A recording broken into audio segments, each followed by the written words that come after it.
कि बिहार के सबसे बड़े घोटाले में शुमार सृजन घोटाला है क्या? सृजन घोटाला इसको बिहार के इतिहास का सबसे बड़ा घोटाला माना जाता है और माना जाता है कि 2,500 करोड़ रुपए का घोटाला है। और 2017 में इस घोटाले की पोल खुली जब उस समय वहां के डीएम ने कुछ दस्तखत किए चेक पर और वो चेक बैंक से बाउंस करने लगे। चेक बाउंस करने का ये मतलब हुआ कि जितनी राशि आप मांग रहे हैं उतनी राशि बैंक में आपकी है। घोटाला जो था वो 900 करोड़ का घोटाला था, इससे भी बड़ा घोटाला, लगभग 3 गुना उससे बड़ा घोटाला है सृजन घोटाला। सतीश झा नाम के एक व्यक्ति की यूपी में गाजियाबाद से गिरफ्तारी हुई है।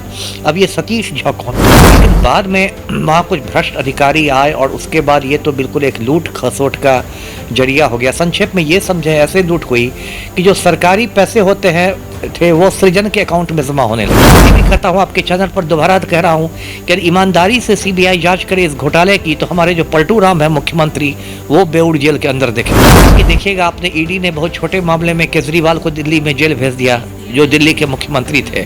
इससे कहीं ज़्यादा छोटे मामले में शराब घोटाले में, या वहाँ पर आप देखिए झारखंड में ज़मीन घोटाले में, इससे कहीं ज़्यादा छोटे घोटाले में ईडी ने हेमंत सोरेन को जेल भेज दिया। पलटू राम अब 23 तारीख से पूरा बाजा गाजा के साथ प्रगति यात्रा पर निकलेंगे। महिला समाज यात्रा का नाम बदल दिया गया क्योंकि लालू ने कह दिया कि आप सेकने जा रहे हैं तो पलटू भी दाएं बाएं झांकने लगे। चारा घोटाला में जिस तरह लालू जेल चला गया और लालू मतलब रगड़ा गया और कन्विक्शन हो गया, सब कुछ हो गया, कायदे से वही पलटू के साथ भी होना चाहिए था। हाँ, लेकिन सीबीआई जो है उसको सुप्रीम कोर्ट पहले ही कह चुका है कि पिंजड़े का तोता है। नमस्कार, NBC 24 देख रहे हैं आप और मैं हूं आपके साथ मानसी।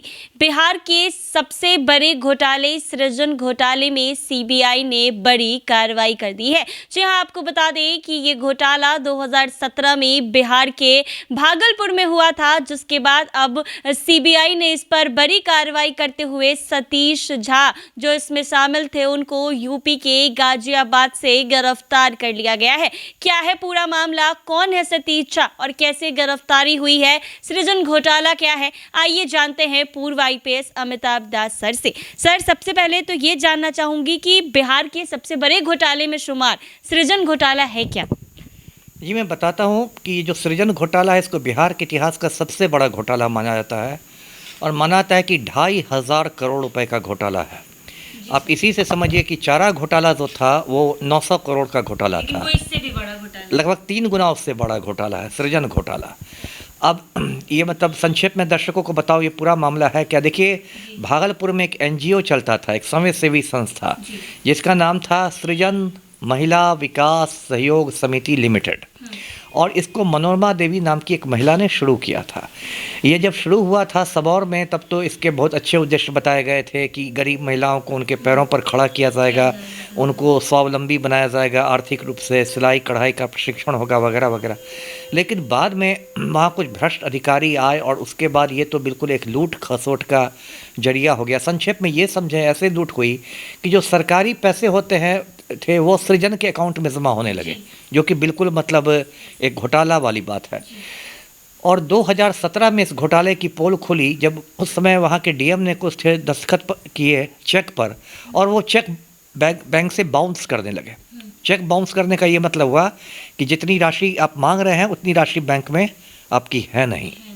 तो उसके बाद डीएम जो भी थे उनका माथा ठनका और उसका जांच शुरू हुई तो पूरा विभाग सकते में आ गया, पूरा बिहार ही सकते में आ गया, इतना बड़ा घोटाला था।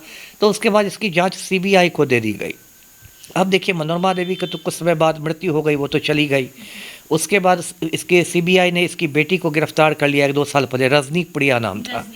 रजनी प्रिया अभी भी जेल में बंद है। रजनी प्रिया ने अपने पति के बारे में बताया है, अमित कुमार के बारे में बताया है कि अमित कुमार की मौत हो चुकी है। वैसे सीबीआई अभी इस बात की छानबीन कर रही है कि वो सच में गुजर चुका है या इधर उधर कहीं छिपा हुआ है।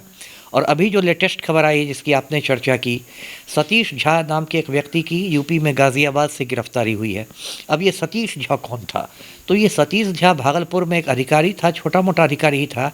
कोऑपरेटिव सोसाइटी जो होती है उसमें ये सब डिविजनल ऑडिट ऑफिसर था, यानी हिंदी में कहेंगे तो अनुमंडलीय अंकेक्षण पदाधिकारी। अब ऑडिट ऑफिसर का काम होता है अंकेक्षण करने वाले का कि सरकार में जो पैसे खर्च होते हैं उसकी वो जांच करे कि वो पैसे सही खर्च हुए कि गलत खर्च हुए, नियमित रूप से खर्च हुआ कि उसमें अनियमितताएं हुई। इसकी जांच जो करता है उसको अंकेक्षण पदाधिकारी कहते हैं। तो कायदे से इसको जांच करनी चाहिए थी, लेकिन ये जो सतीश झा था ये खुद मिल गया घोटालेबाजों से, और ये जांच क्या करेगा, ये खुद उनमें उनके गिरोह में शामिल हो गया। नेचुरल है कि इसको भी पैसे मिले होंगे, ऐसे तो कोई शामिल होगा नहीं। और ये कई साल से फरार चल रहा था और कल इसकी गिरफ्तारी हुई है।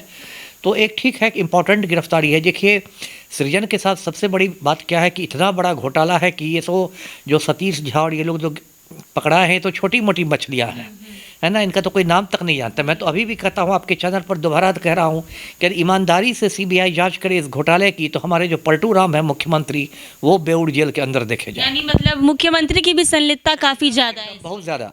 देखिए जैसे चारा घोटाला में लालू यादव चले गए जेल, जो मुख्यमंत्री थे बिहार में, उनसे सीबीआई ने जांच पड़ताल की और फिर उनको चार्जशीट किया और फिर 42 महीने लालू को जेल में रहने पड़े और फिर उसका कन्विक्शन हो गया, सज़ा याफ्ता हो गया। अभी तो वो मेडिकल ग्राउंड पर बाहर है क्योंकि किडनी की समस्या हो गई थी, इसलिए मेडिकल ग्राउंड पर उसको जमानत मिली है लालू को। नहीं तो उसको तो अब देखिए चुनाव लड़ने पर प्रतिबंध हो गया है। ऐसे देखिए तो चारा घोटाला ने उसका पूरा करियर ही ख़त्म कर दिया राजनीति का। तो चारा घोटाला में जिस तरह लालू जेल चला गया और लालू मतलब रगड़ा गया और कन्विक्शन हो गया, सब कुछ हो गया, कायदे से वही पलटू के साथ भी होना चाहिए था। हाँ, लेकिन सीबीआई जो है उसको सुप्रीम कोर्ट पहले ही कह चुका है कि पिंजड़े का तोता है, यानी जो मालिक बोलता है वही सीबीआई करती है। तो कहीं जानकर तो नहीं कराया? वही बात है। चूंकि देखिए अभी राजनीति समझिए देश की, जो नरेंद्र मोदी की सरकार है उसको पूर्ण बहुमत नहीं है भाजपा को, वो पलटू के 12 सांसदों पर टिकी हुई है ना। तो इसलिए यदि पलटू अंदर चले जाएंगे तो हो सकता है मोदी की सरकार को भी खतरा हो जाए। इसलिए सीबीआई से कहा गया है कि भाई छोटी छोटी मछलियों को पकड़ते रहो, है ना, पोठी को पकड़ते रहो, लेकिन बड़े बड़े मगरमच्छों पर हाथ नहीं डालो। इसलिए सीबीआई ने अब तक एक बार पूछताछ तक नहीं की है मुख्यमंत्री से। जैसे जबकि देखिएगा आपने ईडी ने बहुत छोटे मामले में केजरीवाल को दिल्ली में जेल भेज दिया, जो दिल्ली के मुख्यमंत्री थे। इससे कहीं ज़्यादा छोटे मामले में शराब घोटाले में, या वहाँ पर आप देखिए झारखंड में ज़मीन घोटाले में, इससे कहीं ज़्यादा छोटे घोटाले में ईडी ने हेमंत सोरेन को जेल भेज दिया। दोनों अपने अपने राज्यों के मुख्यमंत्री ही थे, लेकिन दोनों को एक कहीं ज़्यादा छोटे घोटाले में जेल भेज दिया गया क्योंकि दोनों भाजपा के विरोधी थे। लेकिन देखिए ये भाजपा का सहयोगी है पलटू, तो इसलिए इसकी गिरफ्तारी नहीं हो रही है, जो कि बहुत दुर्भाग्य की बात है। और पलटू राम अब 23 तारीख से पूरा बाजा गाजा के साथ प्रगति यात्रा पर निकलेंगे। महिला संवाद यात्रा का नाम बदल दिया, वो बदल दिया गया क्योंकि लालू ने कह दिया कि आँख सेकने जा रहे हैं, तो पलटू भी दाएं बाएं झांकने लगे। तो लेकिन इस सब से क्या यात्रा होगा, सबको मालूम है किस प्रगति की बात कर रहे हैं। पलटू के समय में सिर्फ माफिया की प्रगति हुई और किसी के नहीं हुई है। तो सृजन घोटाला में मैं यही कहूँगा कि भाई सीबीआई से कि भाई कुछ लोकलाज भी करे। सीबीआई से लोगों का विश्वास उठता जा रहा है। सर यूँ कहे तो मुख्यमंत्री नीतीश कुमार से भी पूछताछ करे और गिरफ्तारी करे, कायदे से गिरफ्तारी करनी चाहिए नीतीश की। जिस तरह सीबीआई उसको बचा रही है उससे बहुत एक गलत संदेश जा रहा है।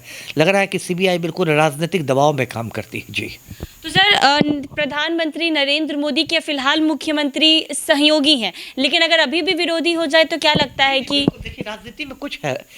हाँ, तो भाजपा वॉशिंग मशीन है ना। अजीत पवार जो अभी महाराष्ट्र में है डिप्टी सीएम, उसका हज़ारों करोड़ ईडी ने जब्त किया था। रोज भाजपा का सहयोगी हो गया तो उसका सारा ईडी ने रिलीज कर दिया। तो ईडी हो या सीबीआई हो, ये सब भाजपा के पालतू कुत्ते हैं। मतलब आप विपक्ष में हैं तो आप गुनहगार हैं और आप पक्ष में आ जाएं तो आप बिल्कुल दूध के धुले। बिल्कुल। आप भाजपा एक वॉशिंग मशीन है। बीजेपी जब तक आप चोर उचक्के हैं, विपक्ष में हैं तो चोर उचक्के हैं, भाजपा में शामिल हो जाइएगा तो आप प्रखर राष्ट्रवादी बन के निकल जाइएगा। तो वही बात है, जब तक अजीत पवार भाजपा का विरोधी था, ईडी उसकी संपत्ति जब्त कर रही थी। जब बीजेपी के साथ आ गया तो प्रखर राष्ट्रवादी है। तो ईडी सीबीआई सब ये सारी संस्थाएं बिल्कुल सड़ गई है।